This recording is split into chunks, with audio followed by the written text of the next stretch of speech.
Olá, eu sou a Andréia Pinto e nessa série de aulas eu estou ensinando como se tornar uma autoridade dentro da panificação produzindo pães autorais. E eu vou dar um recadinho agora para vocês.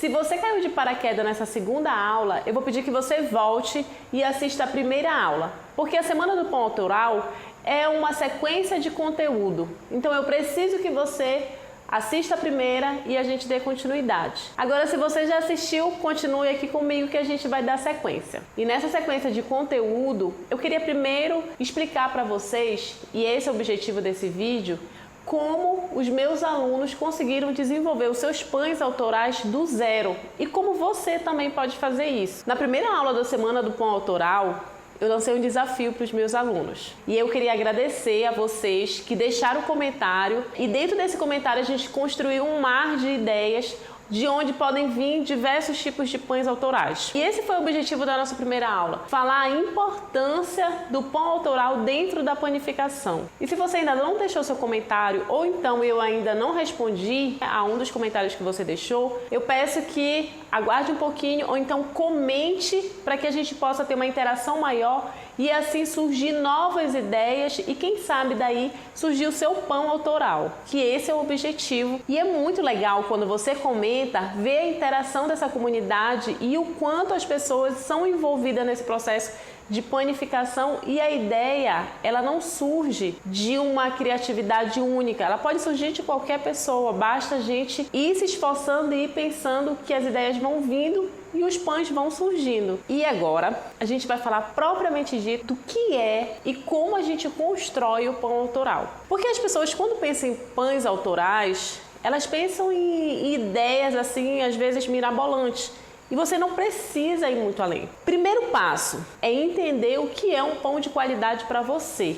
Esse é o primeiro passo primordial na construção dos seus pães. Porque quando eu analiso comentários, analiso algumas sugestões de algumas pessoas, eu percebo que qualidade de pão às vezes é uma situação um pouco subjetiva. Então o primeiro passo é esse, é você entender, é você construir o seu ideal de qualidade de pão. Mas pensando de um modo geral, pensando em qualidade de pão de um modo mais amplo, que envolve um conjunto de pessoas, a gente pensa o seguinte: quando a gente vai buscar assim, não só na mente, mas no coração também, o que é um pão de qualidade, a maioria das pessoas associa um pão de qualidade a um pão caseiro, pão que remete aquele contato com o aroma, com o sabor. As pessoas gostam dessa proximidade com o pão. Não é simplesmente um pão.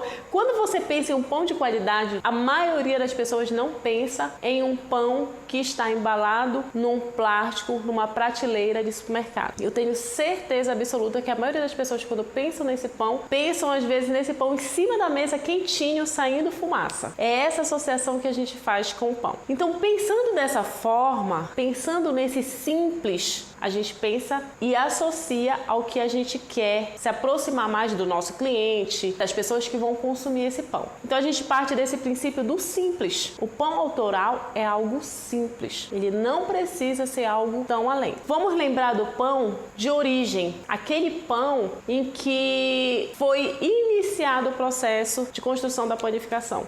O pão antes era mistura farinha, água, sal, fermento e assava. E num processo natural, ele fermentava. E a farinha que era produzida e assim utilizada dentro da panificação era farinha que às vezes as pessoas tinham o seu próprio moinho. Então eram farinhas assim bem rústicas. Então esse era o pão. E esse pão foi se transformando.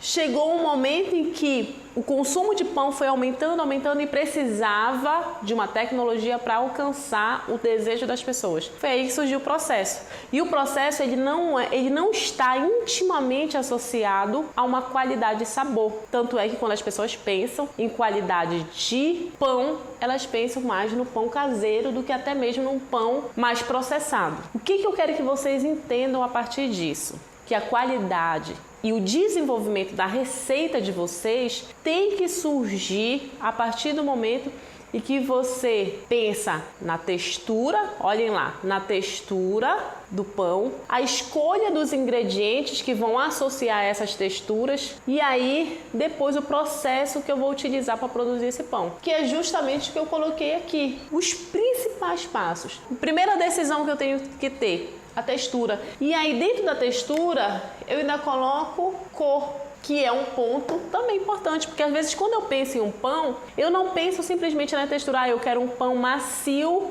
e laranja, um pão de abóbora. Eu quero um pão lilás, um pão de batata roxa. Então às vezes a gente associa também aquela característica central do pão. Quando eu olho o pão, quando eu pego no meu pão, eu penso em textura e cor. E aí depois eu vou para a escolha dos ingredientes e é nesse momento aqui, construir uma bombinha aqui, ó, que às vezes as pessoas se perdem. É nesse momento que ocorre o erro da escolha do ingrediente para se chegar numa textura e numa coloração ideal. E aí, na sequência, processo. Por que eu coloco processo? Gente, porque quando eu penso em qualidade de um pão, eu tenho que pensar principalmente na fermentação que vai ser associada a esse pão. Porque se a gente pensar de um modo geral, tá, eu tenho que pensar em textura, eu tenho que pensar em ingrediente, mas o que vai agregar sabor ao meu pão é uma boa fermentação. É a escolha da minha fermentação, seja ela lenta, rápida, média, a frio. Então, a forma como eu vou fermentar vai associar a característica ao meu pão, que vai fazer com que um pão seja diferente do outro. Eu tenho pão que fermenta em 1 hora, tenho pão que fermenta em 8, 12 horas ou até mais. Então, quando eu falo de processo, eu falo sobretudo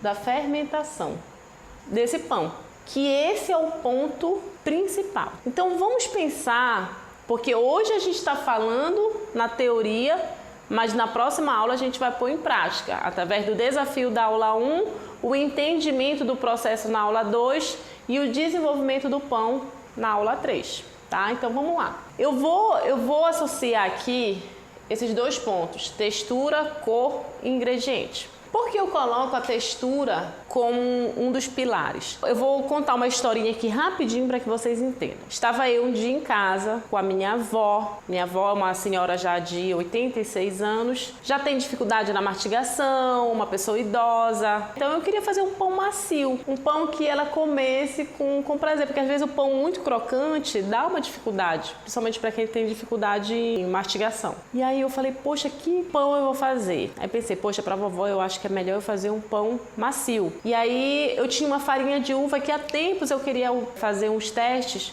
Peguei e falei, vou pôr a farinha de uva, porque eu queria fazer um pão, mas eu não queria que fosse qualquer pão. Eu queria que fosse um pão diferente dos que ela comumente consome, né? Então peguei aquela farinha de uva e fui. Mas primeiro eu pensei na textura que eu queria para agradar aquela pessoa que ia consumir, que no caso era a minha avó. Então quando eu pensei na textura, eu pensei, poxa, eu posso fazer um pão tipo pão de leite, mas com cor e um leve sabor de uva. E assim eu fiz. Utilizei a farinha numa proporção, modifiquei a receita do pão de leite. É como eu falei para vocês, o pão autoral ele não surge de uma ideia mirabolante. Tanto é que dentro dos contextos da panificação a gente fala em balanceamento de receita. Eu pego uma receita, calculo aquela receita em porcentagem e vou modificando as porcentagens. Vou modificando numa proporção, eu quero reduzir a quantidade de gordura, eu vou aumentar a quantidade de açúcar, eu vou fazer...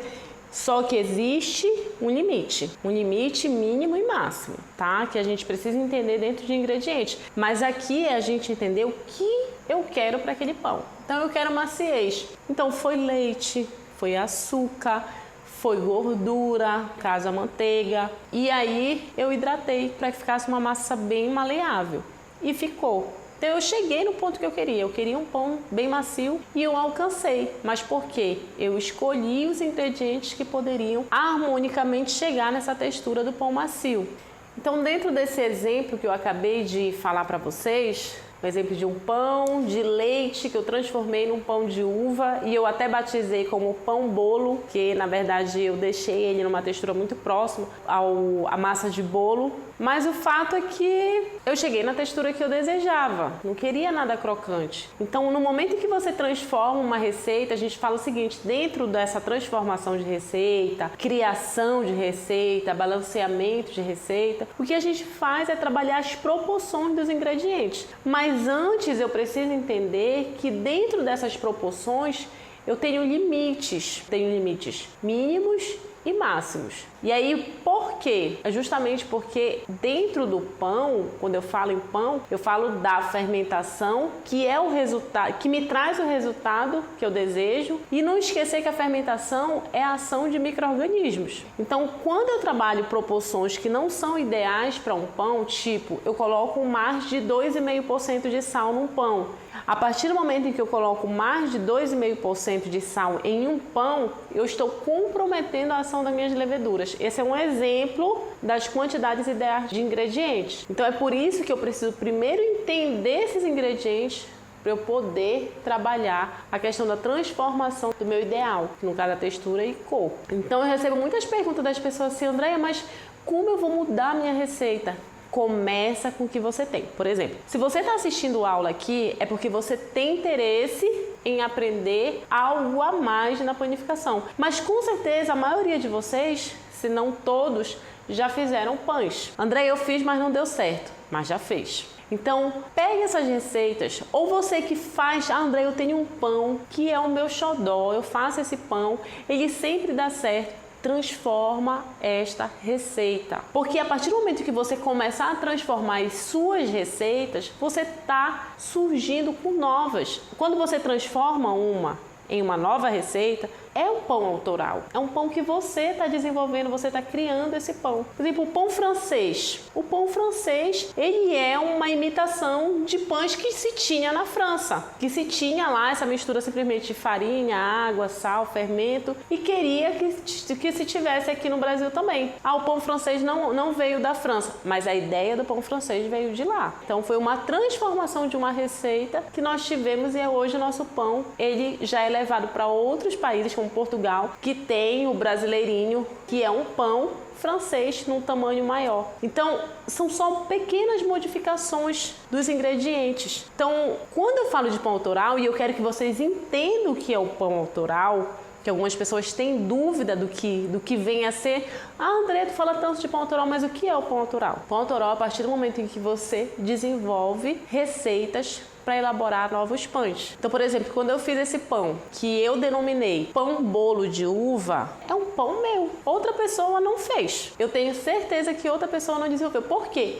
Eu modifiquei os ingredientes, eu criei uma textura que eu queria. André, mas pão macio existem muitos. Mas o meu pão com esses ingredientes e o processo que eu apliquei, não tem. Pão de açaí, que eu já desenvolvi. André, mas já tem pão de açaí. Mas não com as minhas proporções de ingredientes e o processo de produção que eu desenvolvi. Então, assim, primeiramente, esqueçam que pão autoral é algo mirabolante ou difícil de desenvolver. Não é. Porque aí a gente já quebra uma barreira para você avançar. Segundo, transforme receitas em novas receitas, fazendo proporções. Mas eu preciso entender os ingredientes. E depois modifica o processo. André, o meu pão, ele fermenta durante 30 minutos. Vamos aumentar esse tempo de fermentação? E para aumentar o tempo de fermentação, eu preciso trabalhar ingredientes. Veja que eu estou batendo muito nos ingredientes. E aí, quando eu vou ministrar aula para falar de ingredientes, a gente passa aí umas 3 aulas falando só de ingredientes para que você entenda. E quando você for utilizar aquele ingrediente, você tenha a certeza e a segurança do que você está utilizando. Então, entendendo esses 3 pilares, a gente desenvolve novos pães. Então, eu já lancei o primeiro desafio, que foi vocês me trazerem ingredientes para a gente produzir novos pães. O segundo desafio é você transformar a sua queridinha receita em uma nova receita. E aí, a gente está aqui para tirar algumas algumas dúvidas, vocês podem deixar comentário. Se testar receita também pode deixar comentário e a gente vai desenvolvendo esses novos pães que vocês já podem estar elaborando. Vamos falar de ingredientes, que eu acho que essa é a maior dúvida que as pessoas têm. É trabalhar com os ingredientes. Eu percebo o seguinte, que as pessoas às vezes, quando pensam em um pão autoral, não olha até mesmo para dentro da sua casa, o que pode fazer para transformar pães em novos pães. Esses dias eu fiz um vídeo, um pão de laranja. E assim, como eu trabalho com uma equipe, né, a minha equipe também me ajuda a tirar algumas dúvidas que as pessoas têm. Por exemplo, pão de laranja, se você for no YouTube, tem várias receitas de pão de laranja. E um detalhe que nós percebemos, as pessoas não sabem fazer pão de laranja, porque não sabem utilizar a laranja, não sabem como não deixar o pão, um problema que teve até uma moça que comentou, eu reproduzi essa receita e meu pão ficou amargo. E do jeito que a pessoa fez, realmente ia ficar totalmente amargo. Por quê? Só uma dica, e eu dou essa dica no vídeo, quem quiser assistir esse vídeo que já está disponível, que é do pão de laranja, você vai lá e eu falo, a laranja, para ser utilizada, ela não pode ser extraída a parte branca da casca. A gente utiliza só a parte verde ou amarelinha. Dentro desses pequenos detalhes, o que tá? Você conhecer o ingrediente. Eu quero trabalhar com laranja, beleza. Eu conheço a laranja, eu conheço as características, eu conheço os problemas, o que interfere essa laranja. Então, quando eu vou fazer um pão que eu não conheço aquele ingrediente, o que eu faço? Eu vou pesquisar sobre aquele ingrediente. Então, a Andréia não vai falar tudo sobre os ingredientes, porque a Andréia está aqui na Amazônia, por exemplo. Alguns estão em São Paulo, estão no Rio Grande do Sul, enfim, são várias regiões que nós temos vários ingredientes diferentes e eu acho isso um máximo, a gente ter essa diversidade dentro do nosso país. Então, quando você for fazer o seu pão autoral com ingredientes da sua região, por exemplo, pesquisa sobre esse ingrediente. André, mas tu não vai falar pra gente como é? Eu vou explicar alguns ingredientes específicos da panificação, mas o que agrega sabor, o que agrega cor, muitas das vezes, são ingredientes secundários da panificação. Então, vamos lá, falar dos ingredientes da panificação mais especificamente. A farinha. A farinha, ela é o ingrediente central. Ela que vai dar toda a estrutura característica do pão. E aí nós temos diferentes tipos de farinha. Farinha integral, farinha branca. Nós temos farinhas que vêm para enriquecer, tipo a farinha de uva, que não tem glúten. E essa é uma das dúvidas das pessoas, quais são as farinhas que tem glúten e que não tem. Então, às vezes, até a farinha que você vai utilizar, é importante que você dê uma pesquisada antes. Outro exemplo que eu vou dar para vocês, eu acho que quando eu trago o exemplo, assim fica um pouquinho mais claro. Certo dia eu estava com alguns abricós. Abricó é uma fruta aqui da região também, ela é semelhante à manga, o sabor e a cor, só que mais suave em termos de acidez. E aí eu falei, poxa, eu vou fazer um pão, porque eu achei tão linda a cor, era uma cor assim laranja, um laranja bem intenso. Falei, poxa, eu vou fazer um pão desse abricó. Por que a indústria de alimentos não trabalha com pigmentos naturais? Porque o pigmento natural, por exemplo, quando ele vai passar por um processo de aquecimento, ele modifica a cor.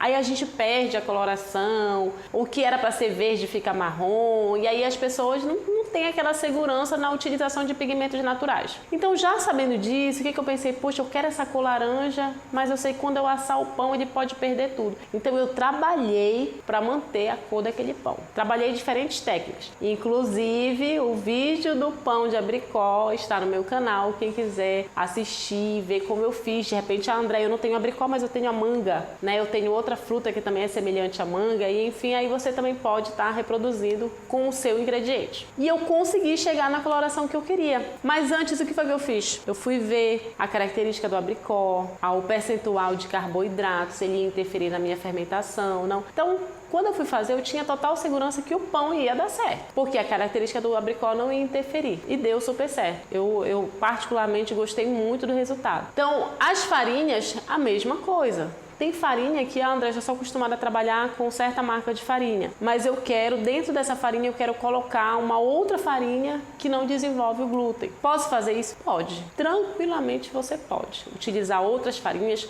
usar misturas de farinha, que a gente chama de blend de farinhas. Você pode transformar para que você tenha resultados diferentes de pães. Mas conheça antes esse tipo de farinha que você quer utilizar. Água ou o líquido do seu pão, a mesma coisa. O líquido você pode utilizar um suco, pode utilizar um leite, você pode utilizar um leite de origem vegetal e aí você pode diversificar de várias formas. Mas aí é quando eu entendo esse ingrediente que eu vou entender de que forma eu vou processar. E agora, diante dessas características de ingrediente que eu aconselho vocês a sempre que tiver uma dúvida em relação ao ingrediente, pesquisar, e a pesquisa, ser uma pesquisa que você se sinta seguro e confiante através da sua leitura, aí sim você, não, então esse ingrediente tem essa característica, eu vou ter cuidado. Por que eu falo isso? Porque é o seguinte, o ingrediente é ele que vai dar a resposta para o processo, tá? Como assim, Andréia? Quando eu falo para vocês,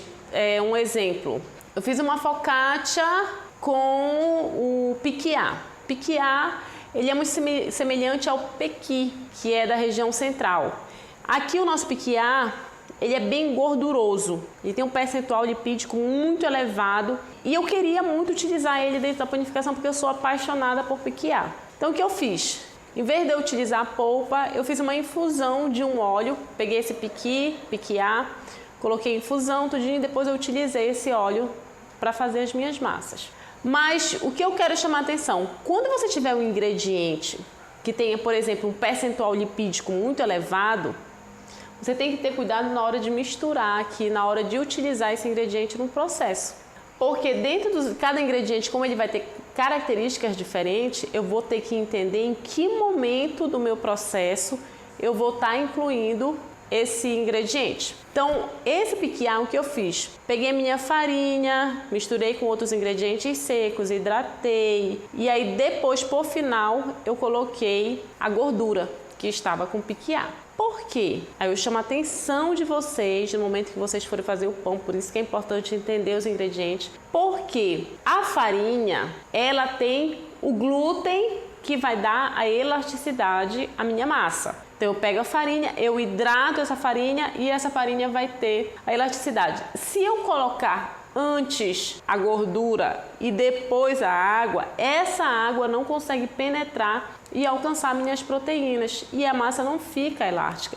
É o exemplo das massas de empada, que a gente chama de massas quebradiças, porque a gente não coloca água, então você coloca somente a gordura. Então quando eu misturo a farinha com a gordura, eu mexo e a massa ela não estica, ela só quebra, porque eu não tenho água ali o suficiente para desenvolver o glúten, tá?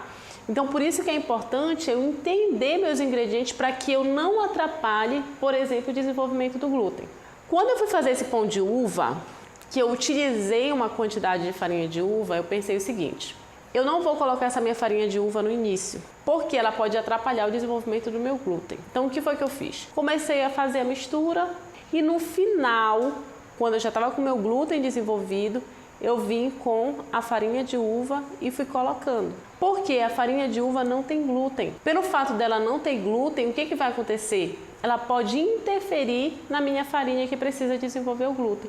Então eu deixo o glúten desenvolver para depois vir com esse ingrediente. Então sempre que você tiver dúvida em relação ao ingrediente que você vai utilizar, deixa para você, na maioria das vezes, principalmente se for um ingrediente seco, né, com umas farinhas que não tem glúten, deixa para você colocar somente no final. Depois que você desenvolver aquele glúten da sua massa, aí sim você acrescenta esse outro ingrediente. A mesma coisa a gordura e a mesma coisa também, às vezes, o açúcar. O açúcar também é um ingrediente que a gente tem que ter um pouco de cuidado na hora de adicionar ao nosso pão.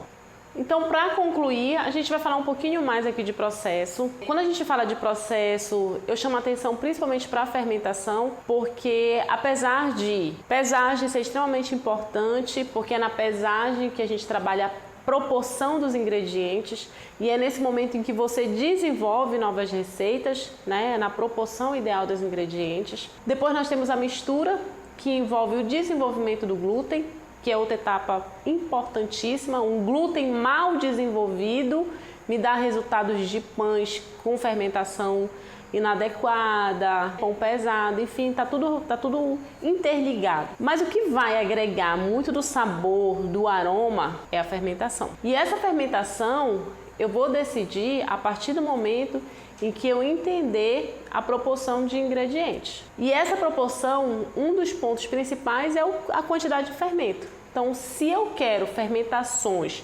mais longas, quantidade de fermento menores. Se eu quero fermentações mais curtas, quantidade de fermentos maiores. E não é só isso. O outro ponto também muito importante dentro da fermentação é a temperatura que essa fermentação vai acontecer. Então, quando a gente fala de uma fermentação, a gente fala de tempo e temperatura. Em alguns pães, principalmente aqui na nossa região, a gente até aconselha que a fermentação ocorra dentro da geladeira, para que eu ganhe tempo. Não esquecendo, gente, quando eu falo de fermentação, que é um ponto fundamental, eu falo que nesse momento eu tenho o desenvolvimento de novos produtos, que eu falo assim de novos produtos é porque o micro-organismo que está ali trabalhando no processo de fermentação, ele pega esses açúcares e transforma em gás carbônico e álcool. Mas não somente nisso, se eu tenho uma fermentação mais longa, eu tenho o desenvolvimento de aroma, reações secundárias que vão trazer novos compostos com sabores, vai trazer uma certa acidez se for uma fermentação longa. Então, o cuidado com a fermentação, ele é um dos pontos principais dentro da transformação do pão. Algumas pessoas aí, não sei se vocês já viram, quando você vai fazer um pão, tem a questão das dobras. Eu vou dobrar o pão, ali no momento em que ele está na primeira fermentação, a gente faz essas dobras. E no momento em que eu faço essas dobras, qual é o meu objetivo? A fermentação, ela ajuda também ao meu glúten estar ali se fortalecendo. Então, quando a gente fala desse fortalecimento do glúten, é importante entender que o glúten, ele se fortalece a partir do momento em que ele vai ficando cada vez mais alinhado. Porque ele ficando mais alinhado, ele vai manter uma elasticidade, uma extensibilidade também maior. Então, por isso que quando a gente faz essas dobras e mantém, a gente estica e dobra. Então, no momento que eu estou esticando, eu estou alinhando as cadeias do glúten. Por isso que nesse processo de fermentação, que o glúten ele fica mais sensível a isso, a gente promove essas dobras, estabelecendo uma homogeneização na temperatura também. Então, aquela camada mais superficial e a camada mais interna. Eu vou mudando o contato deles ali e assim eu estou homogeneizando a temperatura dessa massa, fazendo com que a fermentação ela aconteça de uma forma mais íntegra ali naquela massa de um modo total. E aí a gente parte para o assamento do pão. Esse assamento ele é a conclusão e é o que a gente diz que transforma a farinha em pão. Então esse assamento, quando eu falo que é a conclusão, é o momento em que ocorre a gelatinização da minha farinha. É o momento em que essa farinha ela se torna algo digerível, no momento em que eu posso consumir e no meu sistema aqui ocorrer a digestão dessa farinha, porque ela crua, eu não consigo fazer, até mesmo da estrutura minha massa. Só que esse assamento é uma etapa muito criteriosa, porque a gente utiliza tempo e temperatura específico para cada tamanho, tipo de pão. E é esse cuidado que a gente tem que ter no momento de pensar no pão. Existem alguns pães que eles vão preferencialmente ter tamanhos e estruturas ideais para aquele tipo de massa. Porque se eu, por exemplo, tenho uma aluna minha que ela se apaixonou pelo pão lua de mel, ela adorou esse pão.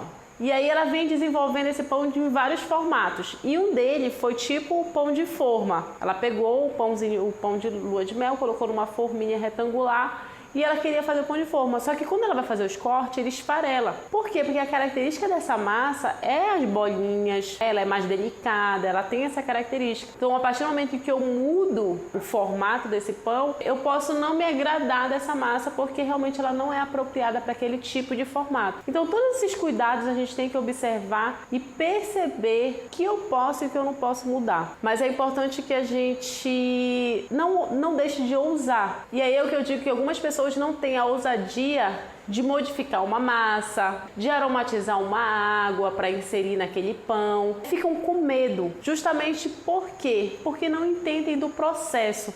O processo de produção de pães, ele não é um processo tão complexo, mas ele precisa ser entendido.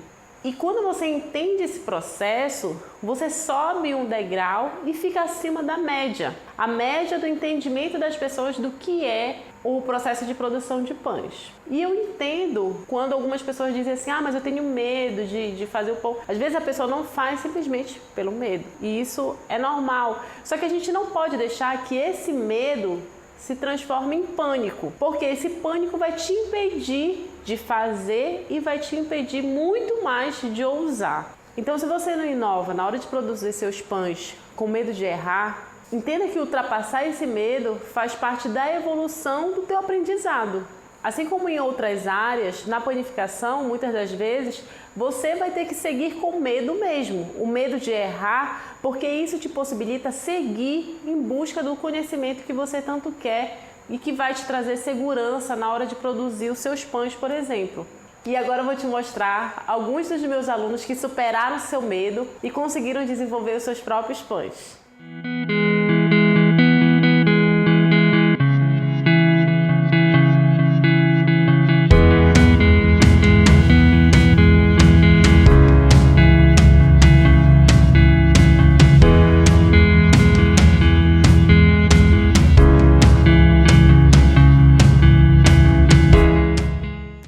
Algumas pessoas me perguntam como trilhar o caminho nessa jornada da produção dos seus pães autorais. O fato é que eu tenho um curso online para quem quer trilhar essa jornada completa do seu pão autoral. Eu te passei o máximo de conteúdo possível nesse tempo limitado que nós tivemos aqui, mas mais lá para frente eu vou te falar um pouco mais sobre esse curso. Por enquanto, eu queria que você aproveitasse a nossa aula aqui. E você não pode perder, que na próxima aula eu vou ensinar você a criar e executar o seu pão autoral do zero. E neste momento eu queria que vocês deixassem o comentário aqui o que vocês estão achando dessas duas primeiras aulas da Semana do Pão Autoral. E se você é um apaixonado pela panificação e quer receber mais conteúdos desta área, eu te convido a estar assinando o meu canal no YouTube, Panificação na Amazônia, ou me seguindo nas redes sociais. O meu Instagram é Andreia Pinto ASP. E se você tem algum amigo que também ama fazer pães, marca ele aqui nos comentários e convida ele a estar participando com a gente da Semana do Pão Autoral. Até a próxima aula!